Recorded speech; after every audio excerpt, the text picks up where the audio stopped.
Next, let us understand the complementary pair, also known as the concept of the either or. Before understanding what are the complementary pairs, पहले उसका basic समझ लेते हैं through a certain example. एक basic example मैंने consider किया है. Statement मेरे पास में दो गिवन है. First statement says that some A are B, next says that some B are C. दो कंक्लूजन उसको फॉलो करना है. मेरे को बात देखना है कि which of the conclusion logically can be deducted from the given two statement using the rules जो मैं ऑलरेडी देख चुका हूं. सो सबसे पहला मेरे पास में क्या स्टेप रहेगा? I have to consider a Venn diagram to represent both the statements. So it says that some A are B. Basic Venn diagram कैसा था सम ए आर बी का? Some A are B, this will be some A are B का Venn diagram. Next it says that some B are C, some B are C. तो मेरे पास में Venn diagram कुछ इस तरीके का आएगा. अब कुछ स्टूडेंट्स ये भी सोचते हैं कि why I have not considered this sort of diagram, some A are B and then some B are C. This is also a possibility, but ये मैं वेन डायग्राम नहीं कंसिडर करूंगा. रीजन बीइंग, इसके पीछे क्या रीजन होता है? That is the concept of the minimum overlapping. मुझे वेन डायग्राम इस तरीके से ड्रॉ करने हैं कि मेरे पास में मिनिमम एरिया ओवरलैप हो. और उसके पीछे रीजन ये भी है, कहीं पे मेरे पास स्टेटमेंट स्पेसिफिकली एक्सप्लिसिटली नहीं मेंशन किया गया कि सम ए आर सी. वो पहले मैं एज्यूम नहीं कर सकता. अगर मैं ये वेन डायग्राम कंसिडर करता हूं तो मेरे पास में ये अपने आप वो केस इवॉल्व हो जाएगा दैट सम ए आर सी, जो मुझे एक्सप्लिसिटली नहीं मेंशन किया गया. तो मुझे खुद ही एज्यूम नहीं करना है और डायग्राम ड्रॉ नहीं करना है. That is one thing you always need to remember. Means मुझे हमेशा मिनिमम एरिया ओवरलैप करना है. Next let us move to the conclusions. कौन कौन से कंक्लूजन मैं फॉलो अप कर सकता हूं? First conclusion says that some A are C, some A are C. क्योंकि ये नेगेशन का केस नहीं है, नॉर्मल पॉजिटिव केस है, तो मेरे को सिर्फ यही वेन डायग्राम कंसीडर करना है. इसमें मुझे कोई भी वेन डायग्राम को चेंज नहीं करना है, क्रॉस चेक नहीं करना है. सम ए आर सी, क्या सम ए आर सी हो सकता है? अगर सम ए आर सी होता तो मेरे पास में वेन डायग्राम कुछ इस तरीके का होता, सम ए आर सी. जो मेरे पास में पॉसिबिलिटी नहीं है, जो मैं नहीं देख सकता वेन डायग्राम में, तो I will say that this particular conclusion is false, it is not true, hence it can not be logically deducted from my given statement. Let us move to the next conclusion. It says that no ARC. Now this is something that you have to be cautious about. Word क्या आ गया यहां पर? No आ गया है, negation का case है. तो मैं जस्ट ब्लाइंडली इस डायग्राम को फॉलो नहीं करूंगा, इसे क्रॉस चेक करूंगा. ऑलरेडी भी ये प्रिंसिपल, इसके रूल्स बता चुका हूं नेगेटिव केस में. क्रॉस चेक कैसे करूंगा? It says that no ARC. दो एलिमेंट्स ए और सी के बारे में बात कर रहा है. तो कहां पर मेरे पास में क्या करना पड़ेगा मुझे? क्या मैं सी को ऐसे ड्रॉ कर सकता था कि सी का कुछ पोर्शन मैं ए में कंसीडर कर सकता था?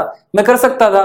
रीजन बीइंग, मुझे कहीं पे भी एक्सप्लिसिटली मेंशन नहीं किया गया है कि सी ए के अंदर नहीं जा सकता. It can't enter a. ऐसा कहीं मेंशन किया गया है? क्या यहां पर मेंशन किया गया दैट नो ARC? ऐसा नहीं मेंशन किया गया. Means there is a possibility that C A के अंदर एंटर कर सकता है, या कुछ एलिमेंट सी और ए के लिंक हो सकते हैं.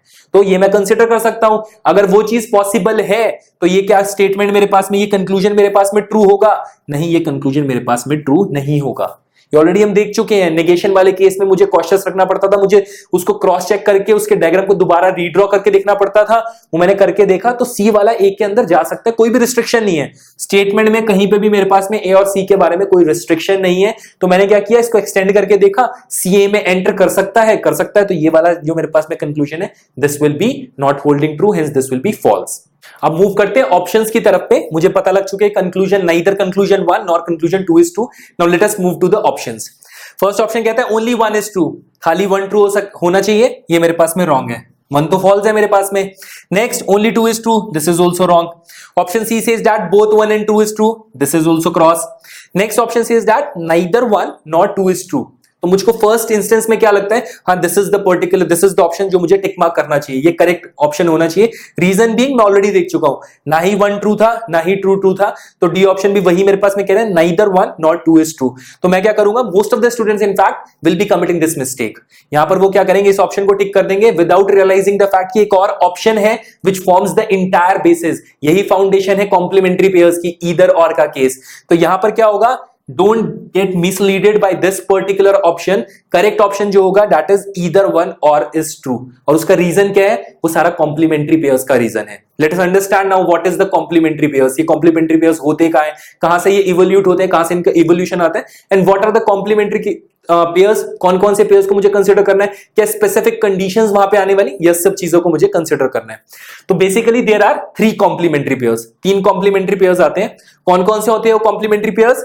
1 is सम एंड नो. ये मेरे पास में एक कॉम्प्लीमेंट्री पेयर है. मींस जब भी कंक्लूजन में ये दो वर्ड्स यूज होने वाले हैं तो वो कॉम्प्लीमेंट्री पेयर्स में कंसीडर करूंगा। कंडीशंस वो हम देखेंगे, बट अभी समझ लेते हैं कि कब कब मुझे कॉम्प्लीमेंट्री पेयर्स देखने हैं, वो हम कंडीशंस देखेंगे इसमें स्पेसिफिकली। नेक्स्ट मुझे वो कह रहा है ऑल सम नॉट, तो ये भी मेरे पास में दो कॉम्प्लीमेंट्री पेयर्स हैं, जैसे सम और नो मेरे पास में कंक्लूजन में होंगे तो कॉम्प्लीमेंट्री पेयर होंगे, ऑल और सम नॉट होंगे तो भी वो कॉम्प्लीमेंट्री पेयर होंगे, या मेरे पास में वर्ड्स सम और सम नॉट होंगे तो भी मेरे पास में वो कॉम्प्लीमेंट्री पेयर्स होंगे।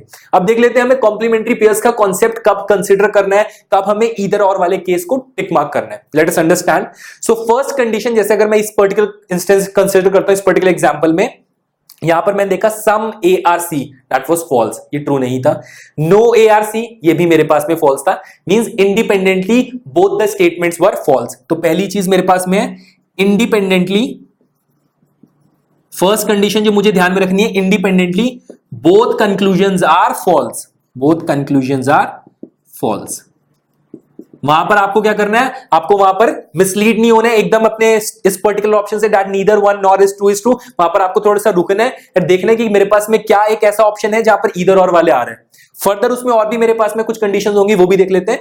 Specific condition that independently both the conclusions are false, दोनों फॉल्स हैं, ठीक है, दोनों फॉल्स हैं। नेक्स्ट मेरे पास में जो मैंने देखना है condition, that is the subject and predicate in both the conclusions should be the same, means मेरे पास में दो conclusions हैं। फर्स्ट कंक्लूजन क्या है, सम ARC, ये मेरे पास में सब्जेक्ट है, दिस इज माय प्रेडिकेट। दूसरा कंक्लूजन देखता हूं, नो ARC, ये मेरे पास में सब्जेक्ट है, ये मेरे पास में प्रेडिकेट है। दोनों में सब्जेक्ट और प्रेडिकेट सेम है, A यहां पर था, C यहां पर था, A यहां पर है, C यहां पर है। तो जब मेरे पास में दोनों कंक्लूजन में सब्जेक्ट और प्रेडिकेट सेम होते हैं तो that will again be forming a part of the complementary pair. So I will say that subject and predicate are same in both the conclusions। ये conclusion के बाद में बात कर रहा हूं। नेक्स्ट जो मेरे पास में तीसरी इंपॉर्टेंट चीज आ रही है, whether it is a part of these three complementary pairs, means इनमें से कोई पार्ट है कि नहीं है। मींस सम होगा तो उसके साथ में नो होना चाहिए तो कॉम्प्लीमेंट्री पेयर्स है, ऑल होगा तो उसके साथ में सम नॉट होना चाहिए, या सम होगा तो उसके साथ में सम नॉट भी हो सकता है। तो these are the complementary pairs. वो भी क्रॉस चेक करके देख लेते हैं। क्या थे मेरे पास में, सम ARC, सम है, सम के साथ में कौन कौन सी पॉसिबिलिटीज है, one is some not, next is no. मेरे पास में एक तो मेरे पास में सम है, तो यहां से मुझे पता कर रहा है सम के साथ में कौन कौन से हो सकते हैं, या तो नो हो सकता है, या मेरे पास में सम के साथ में सम नॉट हो सकता है, तो वो कॉम्प्लीमेंट्री पेयर होगा। देख लेते हैं, सम तो आ गया, यहां क्या हो सकता है, नो या सम नॉट। नो आ रहा है तो I can easily say that this is forming a part of a complementary pairs. तीनों कंडीशन सेटिस्फाई हो रही हैं। मेरे क्या चेक करना है यहां पर, कॉम्प्लीमेंट्री पेयर है कि नहीं है, कॉम्प्लीमेंट्री पेयर्स और नॉट। वो कहां से चेक करना है, वो इन तीन में से चेक करना है। जैसे ही तीनों स्टेटमेंट्स मेरे पास में फुलफिल हो जाए, तीनों की तीनों मेरे पास में कंडीशंस फुलफिल हो जाएंगी, I will mark my answer as either one or two. So this is the either or case. So this was my correct option, that is option number E. इसमें एक चीज और आपको ध्यान में रखने की है कि if any one of the given condition is not satisfied, एक भी कंडीशन सेटिस्फाई नहीं होती है तो either or वाला केस नहीं होगा। In that case you have to mark your correct answer as option number D, which says that neither one nor two is true. First question consider करते हैं। मेरे पास में यहां पर it is a 4 statement syllogism. Basically मेरे पास में 4 स्टेटमेंट्स गिवन है व्हिच फॉलोज 3 कंक्लूजंस। 3 कंक्लूजंस मेरे पास में है and then I have got 5 options और मुझे फाइंड आउट करना है which of the following 5 options is the correct one. तो पहले बेसिकली क्या करेंगे, हर स्टेटमेंट को रिप्रेजेंट करेंगे through a proper Venn diagram. First statement says that all pens are black. So all pens are black कैसे रिप्रेजेंट होगा, this is my pen and it will be contained in black. All pens are black. Next it says that all black are bottle. All black are bottle means सारे के सारे black जो हैं they are contained in bottle. So this will be the appropriate Venn diagram. Next it says that some bottles are blue. कुछ bottles blue हैं, तो मुझे पता है ये पूरा बड़े वाला circle that is representing my bottle, उसको किसके साथ मुझे करना है, blue के साथ में। Some bottles are blue will be something like this. और मैं हर बार जब भी वेन डायग्राम ड्रॉ करूंगा अब I will be keeping in mind my concept of the minimum overlapping. यहां पर मैंने ब्लू को ऐसे क्यों बनाया, बिकॉज मुझे मिनिमम एरिया ओवरलैप कराना है। Next it says that some blues are books. Some blues are books, ये ब्लू है तो बुक्स मेरे पास में यहां पर आएगा। Again the concept of the minimum overlapping की वजह से मैंने बुक्स को ऐसे रिप्रेजेंट किया। सो चारों स्टेटमेंट्स को मैंने कंप्राइज करके एक वेन डायग्राम में रिप्रेजेंट कर दिया। Now it's time to consider our conclusions, which of the conclusion logically follows. Conclusion 1 says that some books are black. Some books are black, तो उसके लिए मेरे पास में कैसी रिप्रेजेंटेशन होनी चाहिए थी, बुक्स एंड ब्लैक में मेरे पास में कुछ इस तरीके का आना चाहिए था डायग्राम। तो सम बुक्स और ब्लैक ऐसा मेरे पास में आ रहा है, ब्लैक यहां पर है, बुक्स यहां पर है, they are separated from each other, hence I can say that this is not the correct conclusion, ये मेरे पास में ट्रू नहीं है। और आप ये देख भी सकते हैं कि जो भी मेरे पास में कंक्लूजन है नेगेशन वाला केस नहीं है, हर जगह सम आ रहा है, यहां पर भी सम, यहां पर भी सम, कहीं नॉट वाला वर्ड नहीं यूज हो रहा है, नो वाला वर्ड नहीं यूज हो रहा है। तो मुझे क्रॉस चेक नहीं करना, अपने वेन डायग्राम मुझे ब्लाइंडली फॉलो करना है, उसे मुझे एक्स्ट्रा उसका नहीं देखना कि कौन सा एरिया एंटर कर सकता है कि नहीं कर सकता है। Same diagram has to be considered for each and every conclusion.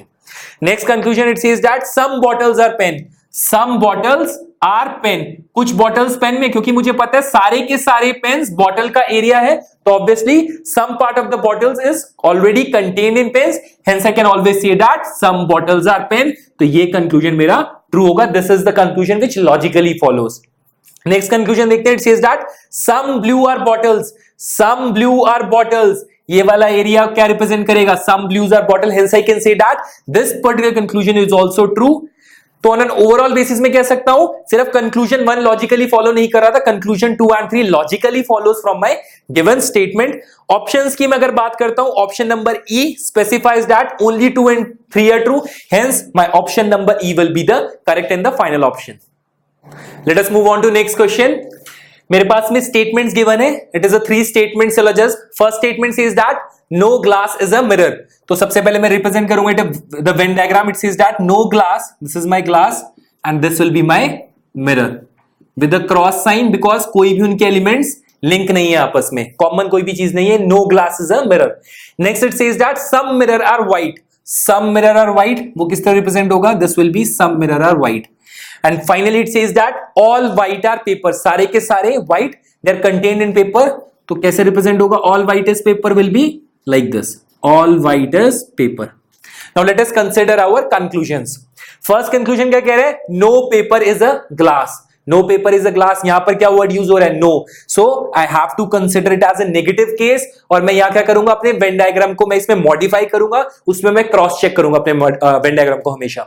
no paper is a glass, ये मेरे पास में पेपर है, ये मेरे पास में ग्लास है। अगर स्टेटमेंट में देखता हूं तो स्टेटमेंट में सिर्फ एक रिस्ट्रिक्शन थी कि ग्लास और मिरर आपस में लिंक नहीं है, एक दूसरे के एलिमेंट्स एक दूसरे के अंदर एंटर नहीं कर सकते हैं।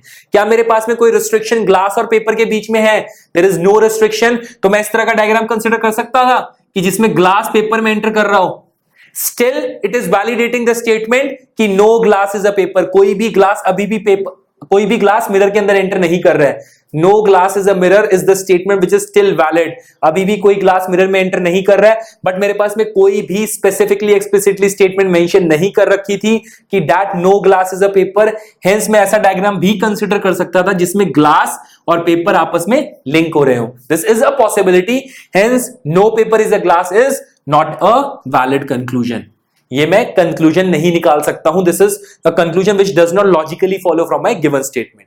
Let us move to the next conclusion. It says that some paper are mirror, some paper are mirror, obviously some white are mirror, और white किसका पार्ट है, they are part of the paper because all white are paper, so I can say that some mirror are paper or some paper are mirror is a valid conclusion, hence my conclusion number 2 is true। तो on an overall basis सिर्फ conclusion 2 मेरे पास में true है।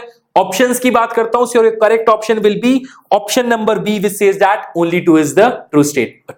Next problem consider करते हैं, again it is a 3 statement syllogism. First statement says that all fruits are mangoes, so this will be the representation, अगर ये मेरे पास में फ्रूट्स हैं, all of the fruits will be contained in the mangoes, all fruits are mangoes. Next it says that some mangoes are yellow, concept of the minimum overlapping को मैं ध्यान में रखते हुए सम मैंगोज आर येलो को भी represent कर दूंगा।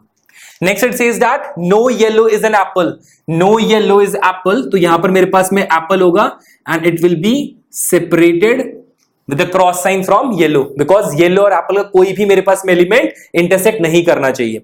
Now let us consider the conclusions. First conclusion says that some apples are fruit, क्योंकि मेरे पास में पॉजिटिव स्टेटमेंट है, मुझे एज इट इज अपने वेन डायग्राम को ब्लाइंडली फॉलो करना है, इसके अंदर कोई भी मुझे मॉडिफिकेशन नहीं करनी है, क्रॉस चेक करने की कोई जरूरत नहीं है। Some apples are fruits, some apples are fruits, apples यहां पर है, फ्रूट्स यहां पर है, कब ये पॉसिबिलिटी होती है सम एप्पल्स और फ्रूट्स की, जब मेरे पास में डायग्राम कुछ इस तरीके से रिप्रेजेंटेड होता, तो मैं सही कहता कि सम एप्पल्स आर फ्रूट, बट ऐसा नहीं है, एप्पल्स तो यहां पर है, फ्रूट्स यहां पे है, तो दोनों के बीच में कोई भी रिलेशन नहीं है, हेंस मेरी ये कंक्लूजन क्या हो गई, this is not true, this does not logically follow from my given statement.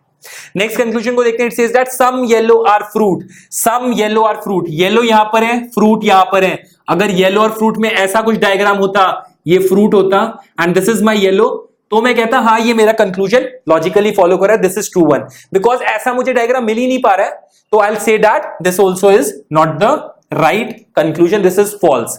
Next conclusion देखते हैं, it says that no apple is fruit, so this is the cautious word, यहां पर आपको क्रॉस चेक करना पड़ेगा। नो एप्पल इज फ्रूट, तो मुझे अपने डायग्राम को थोड़ा सा मॉडिफाई करना पड़ेगा। एप्पल और फ्रूट की बात कर रहा है वो, सिर्फ एक रिस्ट्रिक्शन दे रखी थी मुझे स्टेटमेंट में कि येलो और एप्पल ये इंटरसेक्ट नहीं करने चाहिए, they should be separated. But क्या मुझे कोई ऐसी रिस्ट्रिक्शन दे रखी है between fruits and apples? Fruits apples के अंदर एंटर कर सकते हैं easily, this is a possibility, fruits Apple के अंदर एंटर कर सकते हैं, एप्पल फ्रूट्स के अंदर एंटर कर सकते हैं, उसमें मुझे कोई भी स्पेसिफिकली एक्सप्लिसिटली मेंशन नहीं कर रखा है। तो आई विल से दैट ये मेरी जो given conclusion that no apple is fruit, इसको मैं सर्टेन नहीं कह सकता, this does not logically follow, hence this is also false, this is not true. तो मेरी तीनों की तीनों स्टेटमेंट्स क्या हो गई, फॉल्स हो गई। ऑप्शंस की तरफ मूव करते हैं। First option says that only 1 is true, next only 2 is true, only 3 is true, तो मेरे पास में ऐसा कोई भी ऑप्शन नहीं आ रहा है। नेक्स्ट जो मेरे पास में option, it says that either 1 और 3 इज ट्रू, आइदर 1 और 3 इज ट्रू। आइदर वाला केस हमें क्या याद दिलाता है, कॉम्प्लीमेंट्री पेयर्स, तो वो भी चेक करके देख लेते हैं कॉम्प्लीमेंट्री पेयर्स है कि नहीं है। 1 और 3, सम और नो की बात हो रही है, हाँ ये कॉम्प्लीमेंट्री पेयर्स हैं। नेक्स्ट ये भी चेक कर ले क्या दोनों के दोनों इंडिपेंडेंटली आपस में दे आर रॉन्ग और नॉट, ये भी क्रॉस है, ये भी क्रॉस है, दे आर नॉट ट्रू, तो ये भी मेरे पास में एक कंडीशन सेटिस्फाई होगी। फाइनल कंडीशन क्या थी मेरे पास में, that subject and predicate in both the conclusion must be the same, apples fruits, apples fruit, some no, complementary pairs independently wrong थे, hence this is a complementary either or वाला case. I will say that either statement 1 or statement 3 is true, hence your correct and your final answer will be option number D.